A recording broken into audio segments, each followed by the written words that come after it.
I never thought I'd find myself writing this. My name is Jake, and I'm just an ordinary guy with a pretty ordinary life. I'm in my mid-30s, married to a woman named Emily, and we've been together for almost 8 years. On paper, we had everything. A nice house in a decent neighborhood, both of us with stable jobs and a circle of friends who loved to hang out. But somewhere along the way, things started to feel off. It began with the little things. Emily had always been one to indulge in her date-night perfume. You know, the one she'd carefully put on whenever we had plans for a fancy dinner or a night out. But now, it seemed like she was wearing it for every trip to the grocery store. I'd come home from work, and she'd inform me she was headed out to pick up some essentials. But it was strange. She'd come back smelling like $1,000,000, but with nothing to show for it, just excuses. Oh, they were out of my favorite brand, or I got distracted talking to a friend. At first, I chalked it up to her just wanting to feel good. We all have our quirky habits, right? But then the excuses started piling up. The grocery store runs became more frequent, and the time she spent away from home grew longer. I used to joke about how she was turning grocery shopping into a part-time job, but the laughter faded as my gut told me something wasn't right. Then came the night that turned everything upside down. I was sitting on the couch, scrolling through my phone, when I got a notification from Facebook. Emily's phone was on the kitchen counter and it pinged with a message. It was from a guy named Mark, someone I'd never heard of before. My heart raced as I glanced over, trying to play it cool. It said, "Can't wait to see you tonight."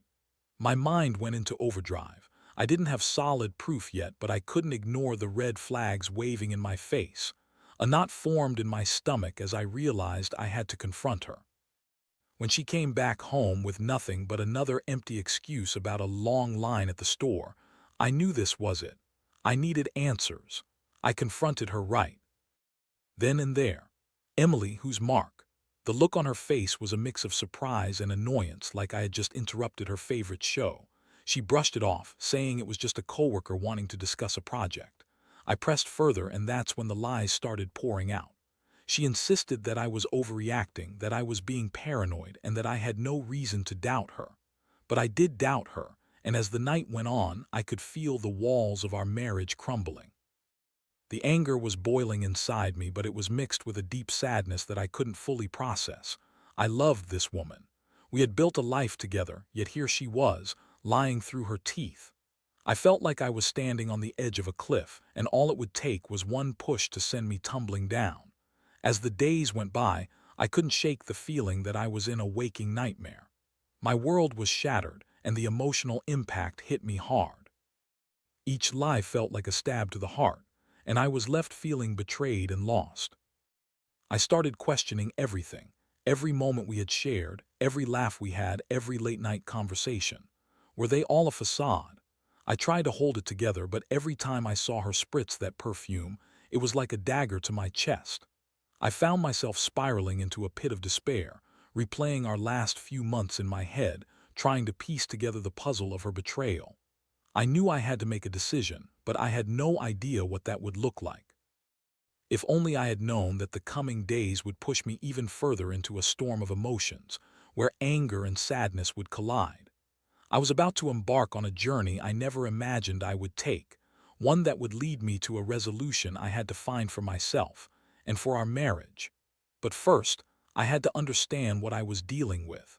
I needed to gather more evidence, to confront her again with the truth, or whatever scraps of it I could uncover. Little did I know, this was just the beginning of a long, painful road ahead. Over the next few days, I found myself in a whirlwind of emotions. I went from anger to despair and back again in a matter of hours. I couldn't shake the feeling that I was being deceived. The lies, the perfume, the late nights, all the pieces were starting to fall into place, and I felt like the only one left in the dark. I decided I needed to dig deeper.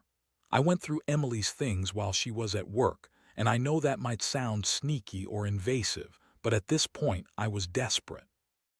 I rummaged through her purse, her gym bag, and even her car. I found a few receipts for dinners that I didn't recognize, and the dates didn't line up with any work functions she'd mentioned. I took pictures of them and stored them on my phone for later. Each small discovery felt like a tiny confirmation of my worst fears, but I still didn't have concrete proof of an affair. That weekend, I made a plan. I needed to be smart about this. I couldn't just charge in with accusations without solid evidence. So, I decided to follow her on one of her grocery runs. I know it sounds extreme, but my gut told me I had to do it. I had a friend, Jake from college, who was more than willing to help. He had a knack for being discreet, so I enlisted him to keep an eye on things while I followed Emily from a safe distance. The day came, and I was a bundle of nerves. I told Emily I needed to run a few errands of my own, which gave me the perfect alibi. I watched her leave the house, her hair perfectly styled, and that damn perfume wafting through the air. I felt sick to my stomach as I hopped into my car and followed her. She drove to the grocery store and I parked a few rows over, pretending to check my phone while I kept an eye on her. But then, instead of going inside, she drove out to a cafe across the street. My heart sank as I watched her walk in, her phone already in hand, tapping away with a smile plastered on her face. I could hardly believe what I was witnessing. I texted Jake to let him know what was happening. He was closer than I was, and I asked him to scope it out. He agreed, and within a few minutes he was inside the cafe trying to blend in. I watched from my car, holding my breath as time passed. I was on high alert, scanning the entrance for any sign of trouble. Then it happened. Jake texted me a photo of Emily sitting at a booth, laughing and leaning in towards a man I'd never seen before. They were sharing a dessert, and I could barely swallow my anger as I looked at the screen. I watched as she touched his arm, her laughter ringing out in the air like a cruel joke. It felt like a punch to my gut. I took a deep breath, trying to process the scene. This was it, the undeniable proof I needed. I felt like a fool, a complete idiot for trusting her, but now I had the evidence to confront her with.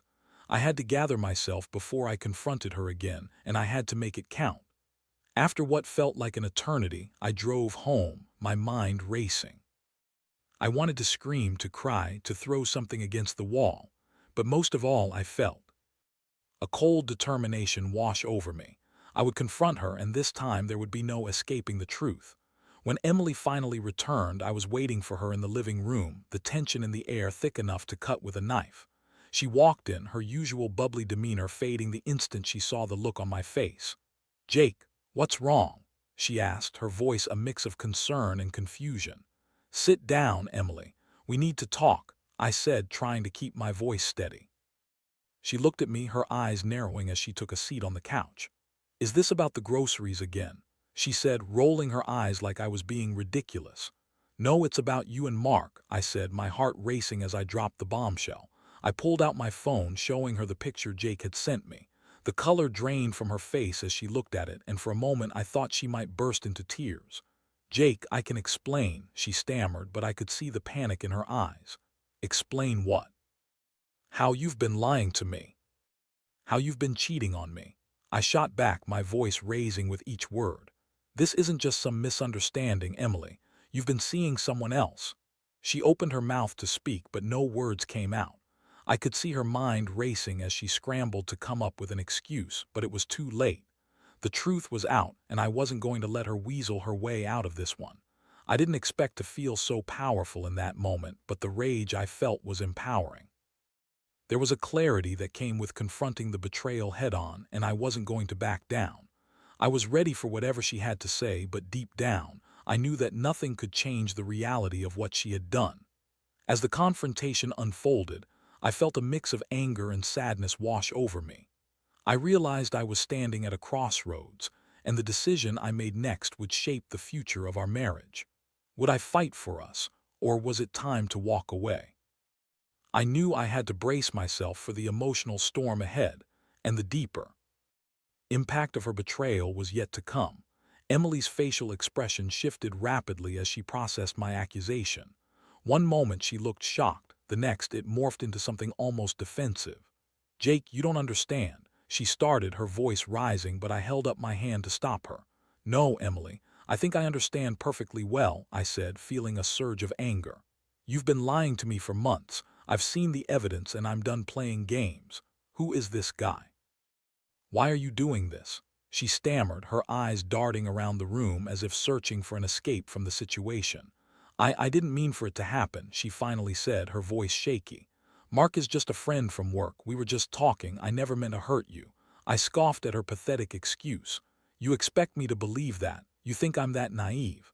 I pointed at the photo on my phone where she looked so comfortable with him, so happy. Look at that. You look like you're on a date. A friend doesn't share a dessert and laugh like that. You don't touch friends like that. Her face flushed with anger as she fumbled for words.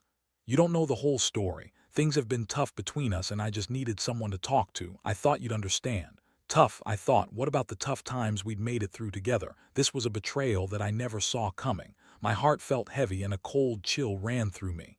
So your solution was to cheat on me? I asked, incredulous. You couldn't have come to me. You couldn't have communicated. I didn't think it would go this far. She shouted, her frustration boiling over. You were so busy with work and I felt alone. Mark was there and it just happened. That was the moment when I saw the reality of her words sink in, and it broke my heart all over again. The loneliness I had sensed in our relationship before was now a glaring truth. I had been working long hours, trying to provide for us, but I never thought it would push her away like this. A new wave of sadness hit me, and I could feel my resolve faltering. Emily, you can't possibly think this is okay, I said, struggling to keep my voice steady. You've destroyed the trust we built over all these years, and for what? Some fleeting connection with a guy you barely know. She crossed her arms, her expression hardening. You don't get it. You think you can just work all the time and that I should be okay with it. I wanted more. I wanted someone to talk to laugh with. You weren't there for me. Wow, so this is my fault.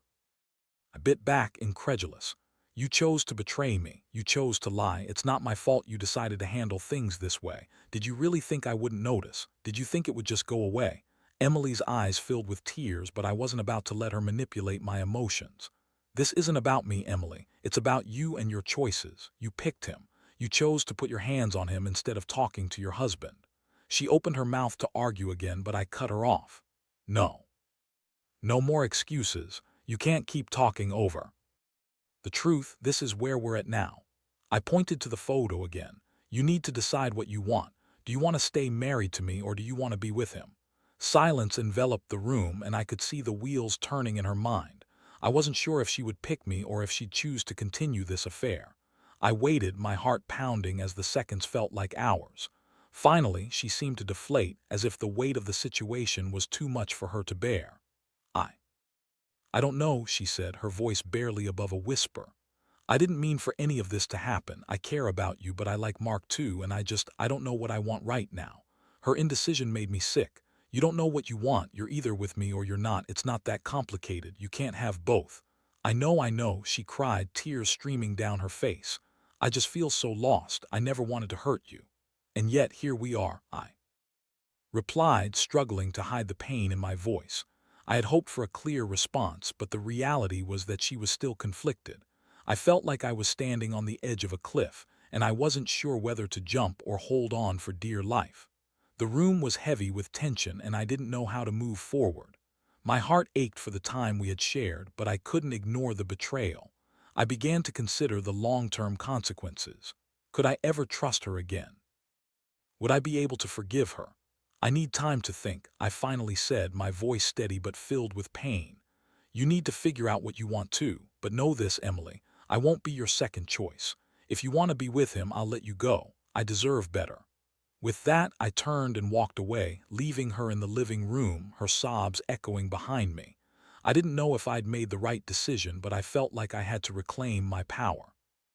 I had to decide whether I wanted to fight for us or whether it was time to let go. The emotional toll was immense, and the uncertainty ahead loomed like a dark cloud over my head. As I sat alone in our bedroom, I could feel my heart racing. The betrayal had hit me like a freight train, and I suddenly realized I was standing at a crossroads. I had to make a choice, but I didn't know if I was ready to accept the reality of the situation. It felt like the ground beneath me was shifting, and I was struggling to find my footing. I wondered what the future would hold and if I could ever come back from this. The emotional journey had only just begun, and the decisions ahead would shape the rest of my life. The days after our confrontation felt like a blur. Emily and I were like two strangers living in the same house, moving through our routines but with an unbearable tension hanging in the air. I tried to act normal, but every time I saw her, I was reminded of her betrayal. The perfume she wore haunted me, a constant reminder of the lies and the secrets she had kept from me. I spent the first few nights tossing and turning, replaying our conversation in my head. Part of me wished I could just forget it all and move on, but another part knew that wasn't possible. Trust, once broken, is hard to rebuild. I was struggling to find clarity in this chaos. I sought solace in my friends, sharing my pain with them, but it felt like no one could truly understand what I was going through. I went out with Jake, the friend who had helped me gather evidence against Emily. He offered a listening ear and good advice. "You need to do what's best for you, man," he said one night over drinks. "You can't let her keep dragging you down. If she wants to be with him, let her go. You deserve better." I nodded, knowing deep down he was right, but the emotional weight of our marriage still lingered. I thought about the life we built together, the dreams we shared, and all the moments that had led us to this heartbreak. I could hardly believe it had come to this. My heart felt heavy with both anger and sadness. Eventually, I found myself sitting down with a notebook one evening. I needed to sort my thoughts out to create a plan for the future. I wrote down everything I felt: my anger, my confusion, my heartbreak. I even made a list of pros and cons regarding staying in the marriage versus ending it. The act of writing was cathartic, helping me organize my thoughts and feelings, but the reality of the situation was still stark. The pros of staying included the years we'd shared and the memories we'd created. The cons seemed to be growing by the day: betrayal, lies, and a lack of trust. I realized that the foundation of our relationship had been shaken to its core, and I wasn't sure if it could ever be repaired. Then one evening I decided it was time to confront Emily again. I needed to know what she was thinking, what she truly wanted. It was time to put everything on the table. I sat her down and took a deep breath. "Emily, we need to talk." Her face fell as she looked at me, as if she was bracing herself for a storm. "What now?" she asked, a hint of apprehension in her voice. "I've been thinking a lot about us," I said, trying to keep my tone calm. "I want to know where your head is at. Are you still seeing Mark? Do you want to be with him?" She looked away, her eyes filled with guilt. "I haven't seen him since that day, I swear. I was confused. I made a mistake." "A mistake? Emily, this was more than a mistake. This was a choice you made. You chose to cheat on me," I said firmly, trying to convey the gravity of what she had done. "What about our vows? Our commitment to one another?" I know, I regret it every day," she pleaded. "I was just so lost. I didn't think it would go this far. I really do love you. I want to make this work." I was taken aback by her admission. Love? Did she really love me? Or was this just another excuse to buy time? "If you love me, why did you betray me?" I asked, my voice cracking. "You had a choice, Emily. You could have come to me, but instead you ran to someone else." Her eyes filled with tears, and for the first time I genuinely saw remorse on her face. "I didn't think you'd understand. I thought I was being pushed away. I didn't want to admit I was feeling lonely. I don't know how to fix this." "Fixing this is going to take a lot more than just saying you're sorry," I replied, my heart heavy. "It's going to take trust, and right now I don't trust you. You broke my heart." We sat in silence for what felt like an eternity, the weight of our conversation hanging heavily in the air. I could see her pain, but I was also feeling my own. "What do you want from this, Emily?" I finally asked. "I want you," she said, her voice a whisper. "I want to work on our marriage if you'll let me. I'll do whatever it takes to prove to you that I can be better." I wanted to believe her, I really did. But the wounds were still fresh, and the thought of rebuilding that trust seemed daunting. "What if I can't?" I admitted, feeling vulnerable. "What if I can't get over what you did?" "I'll do the work, Jake. I'll go to counseling. I'll talk to you every day about how I'm feeling. I'll cut ties with Mark. Please just give me a chance to make it right," she begged, tears streaming down her cheeks. I looked into her eyes, searching for some semblance of truth. I wanted to see the love we once shared, but all I found were reminders of her betrayal. "I need time to think, to figure out if I can even forgive you," I said finally. "It won't be easy." "I understand," she replied, her voice cracking. "Just please don't give up on me. I'll do anything." As I walked away from that conversation, I felt a mix of hope and despair. Could I really forgive her? Could we rebuild our relationship after such a fundamental betrayal? The emotional roller coaster was exhausting, and I was left feeling even more lost than before. I knew I had a difficult road ahead, and I would have to face my feelings head on. I had to think about what I truly wanted. The pain of betrayal was deep, but now had to navigate the murky waters of forgiveness, trust, and rebuilding a life that had been shattered. My heart felt heavy with uncertainty, but I knew that whatever decision I made, it had to come from a place of love for myself first. After that difficult conversation, I found myself in a state of limbo. Emily was trying her best to show remorse, but I wasn't sure if her efforts were genuine or just a way to keep me from leaving. Every time I saw her, I felt that familiar pang of betrayal in my stomach, and it was hard to let go of the anger and hurt I'd been carrying around. That week, I sought out a counselor, someone to help me navigate the emotional turmoil I was experiencing. I felt like I needed an impartial perspective, someone who could help me sort through my feelings and figure out the best path forward. I remember sitting in the office, anxiously fidgeting with my hands, feeling vulnerable as I opened up about everything that had happened.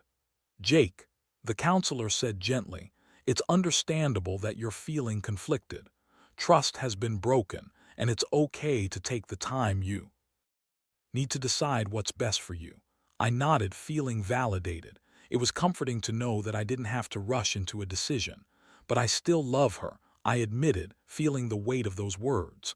"I don't want to walk away without giving it a chance, but I don't know if I can ever trust her again." "Love and trust are two different things," the counselor replied. "You can love someone and still recognize that they've hurt you deeply. It's important to prioritize your own well-being in this situation. What do you need from her to feel secure again?" That was the question I had to wrestle with. What did I need? I thought back to our conversations, to the way Emily had promised to change. It would take more than just words for me to feel secure again. I needed consistent action. As days turned into weeks, Emily made an effort to be more transparent. She cut off contact with Mark and even shared her phone with me whenever I asked. But even with those actions, I still felt a barrier between us. It was hard to let my guard down when the painful memories were still so fresh. I started to keep a journal, pouring my thoughts and feelings onto the pages. It became a safe space where I could express my anger, my sadness, and my hope. I wrote about the memories we had shared, the laughter and the love, but I also wrote about the hurt and betrayal. I wrote about my fears of losing her and my fears of staying. One night, after a particularly tough day, I found myself sitting on the couch, thumbing through the pages of my journal. I had just finished a heart-wrenching entry about feeling lost in our relationship when Emily walked in. She sat down beside me, her eyes filled with curiosity. "What are you writing about?" she asked gently. I hesitated, unsure if I wanted to share the raw emotions I had poured onto the pages. But as I glanced at her, I realized she needed to understand the depth of my pain. "Just everything. About us, about how I'm feeling," I said slowly. "It helps me process what happened." Emily looked down at her hands, the guilt washing over her face again. "I wish I could." "Take it back, Jake. I never wanted to hurt you, I'm sorry." I didn't respond, instead choosing to let silence fill the space between us. I needed to feel her sincerity, not just hear it. I needed action, not just words. "Can we talk about what this looks like moving forward?" I asked, finally breaking the silence. "What do you envision for our future?" She took a deep breath, her eyes searching mine for reassurance. "I want to rebuild what we had, but I know it's going to take time." "I'm committed to doing whatever it takes," she said earnestly. "I want you to feel safe again in this relationship." "What does that look like?" I pressed. "What actions can you take to show me you're serious?" "I can go to counseling myself to understand why I made those choices," she suggested, determination in her voice. "I can be open about my feelings, and I'll check in with you daily about how we're doing. I want us to communicate better. And I'll do everything I can to show you I'm serious about us." It was a start, and hearing her commit to taking those steps made a small part of me feel hopeful, but I also knew that talk was easy. The real test would come in the days and weeks ahead, in the consistency of her actions. As the weeks passed, I noticed small changes in Emily. She was more attentive, more engaged in our conversations. She began going to therapy and shared insights from her sessions with me. She was making an effort to be present, to show me that she was committed to our marriage. Yet even with those positive changes, I felt like I was walking a tightrope. One night as we prepared dinner together, I caught a glimpse of the Emily I had fallen in love with. We were laughing, joking, and for a brief moment I felt that familiar warmth spread through me. But just as quickly as it came, the anxiety crept back in. Could I ever truly forgive her? As I watched her chop vegetables and dance around the kitchen, I realized I had to make a decision. I needed to choose whether to fight for this marriage or to walk away. The emotional toll had been heavy, and I knew that whatever choice I made had to be rooted in self-love and respect for myself. The next day, I decided I needed to take some time alone to think. I went for a walk in the park, where the fresh air and sunlight were calming. I forced myself to reflect on the journey we had taken together, the good and the bad. I thought about my own needs and what I envisioned for my future. As I wandered, I realized that whatever decision I made wouldn't just affect Emily, it would affect me too. I needed to prioritize my happiness and well-being. When I returned home that evening, I felt clearer about the direction I wanted to take. It was time to take control of my life and my heart. The decision would come soon, but I knew it had to come from a place of strength, not fear. In confronting Emily again, I planned to lay it all out on the table. I needed to be honest about my feelings, my expectations, and ultimately, my decision about our future together. I could feel the weight of that conversation looming ahead, and I knew it would either lead us toward healing or finally push us apart for good. The time for indecision was over, and I was ready to face whatever came next. The day had come for my final confrontation with Emily. I could feel the tension building inside me as I prepared for the conversation that would determine the course of our marriage. I had spent countless hours reflecting, writing, and talking with friends, but now it was time to put everything on the table. That evening, I asked Emily to sit down with me. It felt like a weight was pressing down on my chest, a mix of anxiety and determination. She looked up at me and I could see the nervous anticipation in her eyes. "Jake, is everything okay?" she asked, her voice trembling slightly. I took a deep breath and started. "No, Emily, not everything is okay, but I think we need to talk about our relationship and where we go from here." I paused, trying to gather my thoughts. "I've been reflecting on everything that's happened, and I need to be honest with you about my feelings." She nodded, her expression serious. "I'm listening. I've seen you try to make changes." I continued, choosing my words carefully. "I know you're committed to doing the work to rebuild our relationship, but I also need to be honest about the pain I'm still feeling. The trust between us has been shattered, and it's going to take a lot more than words for me to feel secure again." Emily looked down, tears welling in her eyes. "I know I hurt you, and I'm so sorry. I can't express how much I regret my actions, but I want to be better, Jake. I want to show you that I can be the wife you deserve." "I want to believe you," I replied, my heart heavy with uncertainty, "but I need to be real with myself too. I've realized that I can't keep going on like this if I don't feel safe and valued in our relationship. I have to prioritize my own happiness." She reached for my hand, her grip tight. "What are you saying?" I took a deep breath, feeling the weight of my decision. "I think it's best that we take a break from each other. I need time to really evaluate if we can get past this. And if it's worth fighting for, I can't make promises to stay when the memories of the betrayal are still too fresh." Her face fell, despair washing over her features. "You can't be serious, Jake," she exclaimed, her voice rising. "I've been trying. I want us to work. Please don't give up on me." "I'm not giving up on you, Emily," I said firmly, trying to stay calm amidst her panic. "I'm giving myself the chance to heal. I need to figure out if I can forgive you and if we can rebuild the trust that's been lost. But right now, I don't think I can do that while living under the same roof." Silence settled between us, thick and heavy. I could see the devastation on her face, and it hurt to see her like this. But I knew this was a decision I had to make for my own well-being. "Jake, please, I love you. I'm willing to fight for us. I'll do anything," she pleaded, her voice breaking. "I know you love me. I said softly, feeling the sting of tears in my own eyes. But love isn't enough when trust is broken. I need to protect myself, and right now I don't feel like I can do that with you. I need clarity and I need space to figure out what I want.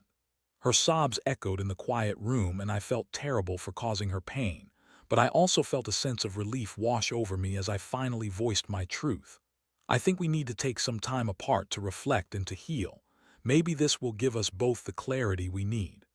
Emily nodded, defeat etched on her face. This is what you need, I understand. But it hurts so much, Jake.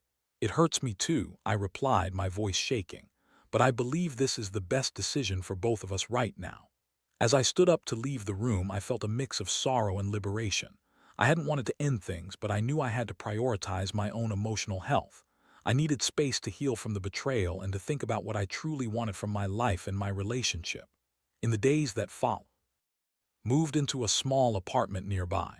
It was a strange feeling to be away from the home we had built together, but the separation gave me the space to breathe and think. I poured myself into my work, focused on self-care, and continued to write in my journal. Each entry became a way to process my feelings, and I felt more grounded with each passing day. Emily and I kept in touch, and she continued to attend therapy. I saw glimpses of the woman I had fallen in love with, the one who was willing to fight for us.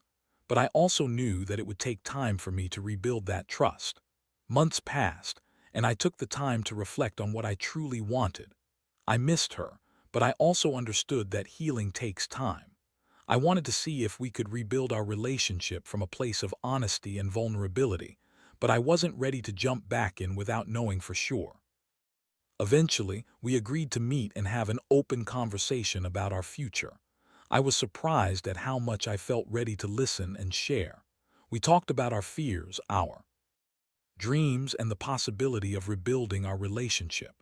Both of us were willing to work on our issues, but we also understood that it wouldn't be easy. As I sat across from her, I realized that the journey we had taken together had taught me a lot about love, trust, and self-worth. I had learned to prioritize my own needs, to be honest about my feelings, and to recognize that healing takes time. While the road ahead was still uncertain, I felt a glimmer of hope. Maybe, just maybe, we could find a way to navigate this together. But I knew it wouldn't happen overnight. The love was still there, but it was going to take effort from both of us to rebuild what had been lost. As I walked away from that conversation, I felt lighter, more at peace with the decisions I had made.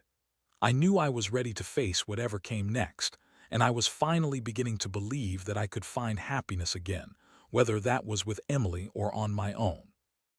The story of my life was still being written, and this was just one chapter in a much larger journey.